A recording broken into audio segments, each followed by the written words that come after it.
Hi friends, मैं doctor Adnan Hamid अपनी YouTube channel as classes में आपका स्वागत करता हूं। आज की इस वीडियो में हम डेवलपमेंट से रिलेटेड बहुत ही इंपॉर्टेंट क्वेश्चंस को डिस्कस करेंगे। ये हमारा डेवलपमेंट से रिलेटेड तीसरा वीडियो है जिसमें हम मॉक टेस्ट लगा रहे हैं। प्रीवियस टेस्ट के क्वेश्चंस भी इसमें मौजूद हैं जो कि बहुत ही इंपॉर्टेंट क्वेश्चंस हैं। तो अगर आपने हमारी पिछली दो वीडियोज़ नहीं देखी हैं तो पहले आप उन वीडियोज़ को देखिए और फिर इसकी तरफ बढ़िए। तो चलते हैं पहले क्वेश्चन की तरफ। The social expectations at each stage of development is referred to as. विकास के प्रत्येक चरण के लिए सामाजिक अपेक्षा को कहा जाता है, यानी विकासात्मक कार्य, विकासात्मक आवश्यकताएं या विकासात्मक बाधाएं या विकासात्मक क्षेत्र, डेवलपमेंटल टास्क, नीड्स, हैजार्ड्स या फिर डोमेन। तो जो सोशल एक्सपेक्टेशंस होती हैं eight each stage of development उसको हम कहते हैं डेवलपमेंटल टास्क यानी विकासात्मक कार्य। तो इसका ऑप्शन नंबर ए हमारा करेक्ट आंसर हो जाएगा। नेक्स्ट हम बढ़ते हैं। असर्शन है अभिकथन, children of poor income families have very different childhood than children of high income families, यानी आर्थिक रूप से कमजोर आय वाले परिवार के बच्चों का बचपन उच्च आय वाले परिवार के बचपन की तुलना में बहुत अलग होता है। यानी जो जो अमीर लोग होते हैं उनके बच्चों का बचपन और गरीब लोगों के बच्चों का बचपन अलग होता है। तो इसका रीजन क्या दे रहे हैं कि the period of childhood is experienced differently by children across varying culture, यानी अलग अलग संस्कृतियों के बच्चों द्वारा बचपन का काल अलग अलग अनुभव किया जा सकता है। देखिए, चाहे हम अपने इसमें इकोनॉमिक डिफरेंसेस ले लें कि कोई रईस है या कोई अमीर है, इकोनॉमिक डिफरेंसेस ले लें या कल्चरल डिफरेंसेस ले लें, तो जो कोई भी बच्चा है इवन सेम कल्चर और सेम इकोनॉमिक स्टेटस में भी हम देखते हैं कि बच्चे जो होते हैं, क्योंकि हर एक के घर में इमोशनल कंडीशंस, माँ बाप के बीच लगाओ, बहन भाई के बीच लगाओ, या बहुत सारे ऐसे फैक्टर्स होते हैं जिनको वो हम एक जैसा नहीं कर सकते। तो हर बच्चा जो होता है स्पेशली डिफरेंट कल्चर्स में, तो वो हर एक का बचपन अलग तरीके से एक्सपीरियंस किया जाता है। तो हमारा ऑप्शन नंबर ए कि both A and R true and R is the correct explanation, ये सही हो जाएगा हमारा। तो क्योंकि देखिए, इवन एक घर में भी हम देखेंगे कि बच्चे जो अलग अलग बच्चे होते हैं वो अलग अलग तरीकों से चीजों को देखते हैं। हो सकता है उनकी इमोशनल कंडीशंस अलग हो। कोई बच्चा कहते हैं ना कि ये बच्चा हमारा जो है बहुत ज्यादा शैतान है, ये बच्चा बहुत ज्यादा इंटेलिजेंट है। तो वो डिफरेंट डिफरेंट बहुत सारे डिफरेंसेस उसमें आ जाते हैं, तो वो उन्हीं के तरीके से बच्चे का विकास होता चला जाता है। ठीक है, बढ़ते हैं नेक्स्ट क्वेश्चन की तरफ कि इंप्रूव्ड एथलेटिक एबिलिटीज यानी बेहतर एथलेटिक यानी शारीरिक क्षमताएं, नियमों के साथ खेलने में भागीदारी, participation in games with rules, logical thought process that are centered around concrete experiences are hallmark of the period of। तार्किक विचार प्रक्रियाएं जो ठोस अनुभवों के आसपास केंद्रित होती हैं वे किस अवधि में होती है। देखिए, इन्फेंसी में तो 0 से 2 साल का होता है बच्चा। अर्ली चाइल्डहुड केयर में भी 2 से 6 या 3 से 6 7 के मिलता है, ये 6 से 12 के आसपास में। लेकिन जो एडोलसेंस जो होते हैं, किशोरावस्था जो होती है, इसमें एथलेटिक एबिलिटीज, शारीरिक ग्रोथ हो रही होती है, गेम्स बच्चे खेल रहे होते हैं। अब वो बच्चे रूल्स के साथ गेम्स खेल रहे होते हैं। ठीक है, तो ऑप्शन नंबर हमारा एडोलेसेंस, किशोरावस्था, करेक्ट आंसर हो जाएगा। फोर्थ है हमारा, teachers in a middle grade classroom should, माध्यमिक स्तर की एक कक्षा में शिक्षकों को क्या करना चाहिए। Be open to make adaptations as per learners needs, यानी अधिगमकर्ताओं की आवश्यकता के अनुसार अनुकूलन करने के लिए तैयार रहें, या focus their attention majorly on high achievers. ऐसा नहीं है कि जो हाई अचीवर्स हैं उन्हीं को ध्यान में रखते हुए करे, ऐसा बिल्कुल नहीं होना चाहिए। अपना ध्यान मुख्य रूप से उच्च उपलब्धि प्राप्त करने वाले बच्चों पर केंद्रित करें, नहीं। Ignore learner diversity in the classroom, बल्कि इस चीज को इग्नोर नहीं करना है बल्कि इसी चीज पर फोकस करना है। कक्षा में अधिगमकर्ताओं की विविधता को अनदेखा करें। Use one standardised mode of assessment only, ऐसा भी नहीं होना है। देखिए, आज की जो हमारी क्लासेस हैं उनमें हम बात करते हैं इंक्लूसिव एजुकेशन की, कि हमें किसी हर एक को उसके आईक्यू, उसके इंटरेस्ट, उसकी एबिलिटीज, इन सब के आधार पर उन्हें एजुकेशन प्रोवाइड कराना है। हो सकता है आपकी क्लास में बहुत से बच्चे बहुत इंटेलिजेंट हो सकता है आपकी क्लास में कुछ बच्चे जो लो आईक्यू रखते हो, तो ऐसा नहीं है कि हमें उनको लो आईक्यू वालों को कंसीडर नहीं करना है। एबिलिटीज को देखते हुए हो सकता है किसी का मैथमेटिक्स बहुत अच्छा है, बहुत जल्दी सॉल्व कर लेता हो क्वेश्चंस, हो सकता है कोई बच्चा पीछे रह जाता हो, तो हमें उनके लिए different different approaches, different different methods हमें अप्लाई करना है। एज ए टीचर हमें देखना है उन चीजों को।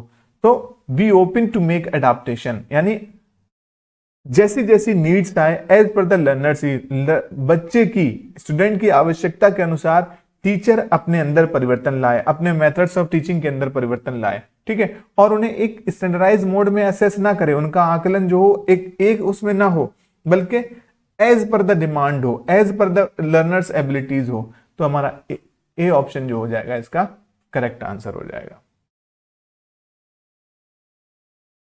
ये चाइल्डहुड इज ए, बाल्यावस्था से क्या अभिप्राय है? एक सोशल कंस्ट्रक्ट है, ये एक सामाजिक संरचना है, एक साइकोलॉजिकल कंस्ट्रक्ट है, stage characterising the period from birth till the child begins going to school, ये बच्चे के जन्म से लेकर उसके विद्यालय जाना शुरू करने तक की अवधि को अभिलक्षित करने वाला चरण है। ये डी ऑप्शन है, a period of development in which only quantitative changes takes place. देखिए क्वांटिटेटिव तो नहीं होता है, क्वालिटेटिव भी होता है, बहुत सारी चीजें, ये भी ऑप्शन नहीं होगा।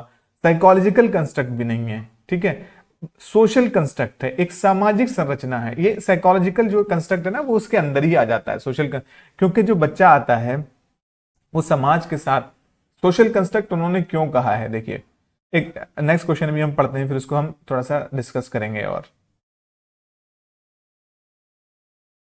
तो इसका ऑप्शन मैं यहाँ पे लगा देता हूँ, सोशल कंस्ट्रक्ट है, ठीक है।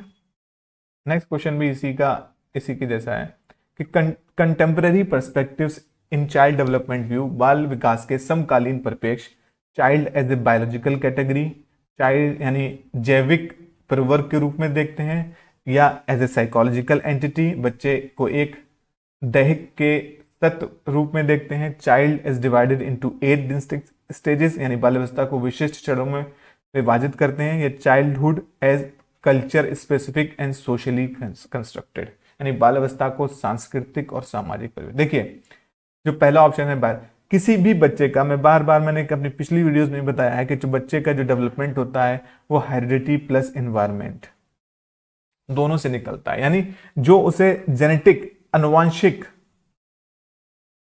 अनुवांशिकी जो मिली है उसे अपने पेरेंट्स से, प्लस इन्वायरमेंट, कि वो किस सोशल इन्वायरमेंट में रह रहा है, किस सामाजिक इन्वायरमेंट में वो रह रहा है, प्लस सामाजिक इन्वायरमेंट प्लस सांस्कृतिक इन्वायरमेंट। देखिए यहां से जो चीजें मिलना थी वो बाई बर्थ मिल गई हैं, ठीक है। यहां से दो बच्चे हैं, सपोज दैट किसी के दो बच्चे हैं ए और बी, ठीक है। अगर हम इनका सामाजिक और सांस्कृतिक परिप्रेक्ष्य चेंज कर दें, ठीक है, तो इनका जो डेवलपमेंट होगा, इनकी जो चीजें होंगी वो भी चेंज हो जाएंगी। तो इसीलिए हम कहते हैं कि जो चाइल्ड डेवलपमेंट एक जो है सामाजिक, एक सोशल कंस्ट्रक्ट है, ठीक है, सोशल और कल्चरल कंस्ट्रक्ट। तो option number D, childhood as a cultural specific, क्योंकि हर कल्चर की अपनी खासियत होती है, उसी में बच्चा बड़ा होता है, तो cultural specific and social construct है, ठीक है। तो डी इसका करेक्ट आंसर हो जाएगा, ठीक है। बढ़ते हैं नेक्स्ट क्वेश्चन की तरफ।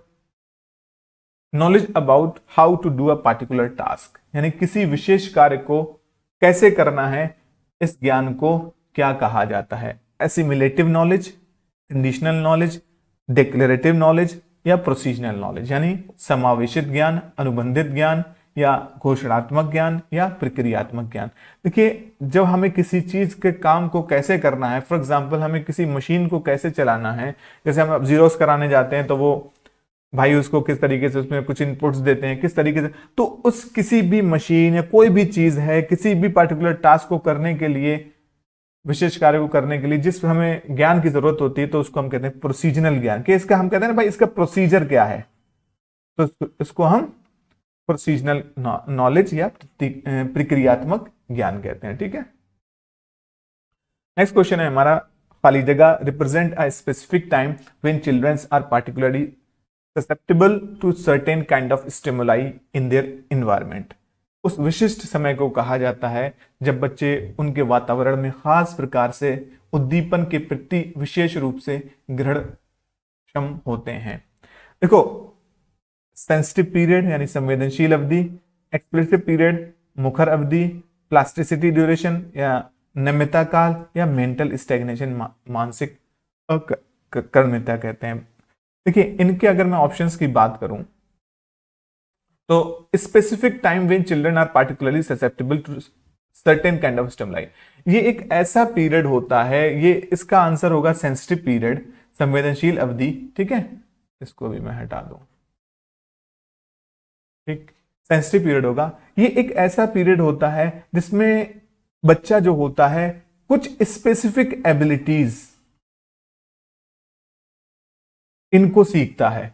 हमने कहा ना, एक particular specific susceptible to certain kind of stimuli, हो सकता है उसे कुछ उद्दीपन मिले और उनके साथ वो अभिक्रिया करके कुछ स्पेसिफिक एबिलिटीज की तरफ जाता है। एक्सप्लिसिट पीरियड नहीं कहते हैं, मुखर अवधि, प्लास्टिसिटी ड्यूरेशन नहीं कहते हैं, मेंटल, ये तीनों ऑप्शन नहीं होंगे। इसका ऑप्शन हो जाएगा संवेदनशील अवधि। ठीक है, नेक्स्ट क्वेश्चन है हमारा, असर्शन है, it is difficult to make generalisation claims about children and childhood because there is so much of multiplicity, यानी चिल्ड्रन इज ए रीजन है इसका, childhood is a socio cultural construct. कथन, बच्चों और बचपन के बारे में सामान्यीकृत दावा करना कठिन है क्योंकि इसमें बहुत बहुलता और विविधता है। इसका तर्क है बचपन एक सामाजिक सांस्कृतिक संकल्पना है। सही विकल्प को चुनिए। देखिए, किसी भी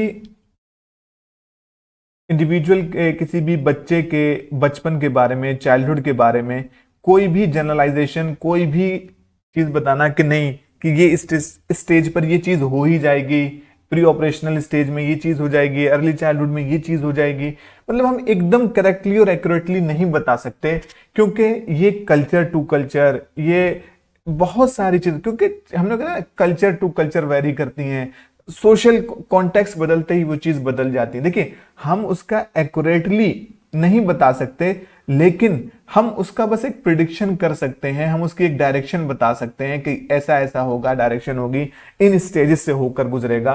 तो क्योंकि बहुत बहुलताएं हैं, मल्टीप्लिसिटी है, बहुत बहुलता है, हर कल्चर से एक दूसरे का कल्चर अलग होगा, तो वहां पे चीजें बच्चा अलग तरीके से सीखेगा।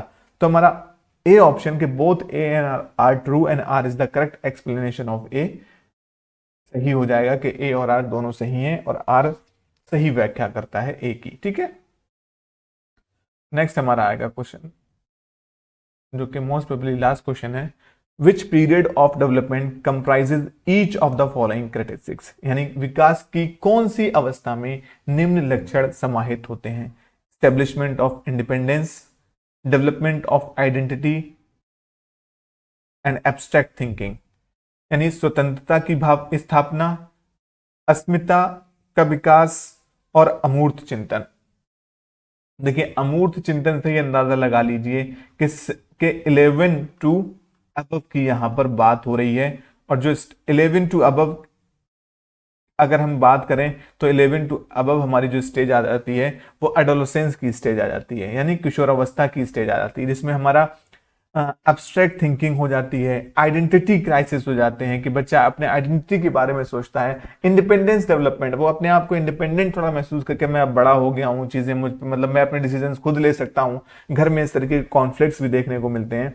तो किशोरावस्था इसका करेक्ट आंसर हो जाएगा। आपको ये वीडियो कैसी लगी? अगर कोई डाउट है तो मुझे कमेंट सेक्शन में बताइए, और अगर आप वीडियो अच्छी लगती है तो मुझे इस वीडियो को लाइक कीजिए, अपने दोस्तों के साथ शेयर कीजिए और हमारे चैनल को सब्सक्राइब कीजिए। नेक्स्ट टाइम से मैं पूरा एक सेट लेके आऊंगा, प्रैक्टिस सेट लेके आऊंगा, जिसमें मैं ये अभी तक जो क्वेश्चंस थे वो सिर्फ डेवलपमेंट से रिलेटेड थे। अब जितना भी आपका सीडीपी का सिलेबस है पूरे के पूरे उससे मैं 30 इंपॉर्टेंट क्वेश्चंस जो आपके बेसिक जो अच्छे अच्छे क्वेश्चंस होंगे उनके सेट्स बना के लेके आऊंगा। ठीक है, तो इस चैनल पे बने रहिए। मिलते हैं नेक्स्ट वीडियो में नेक्स्ट टॉपिक के साथ, तब तक के लिए goodbye and thank you.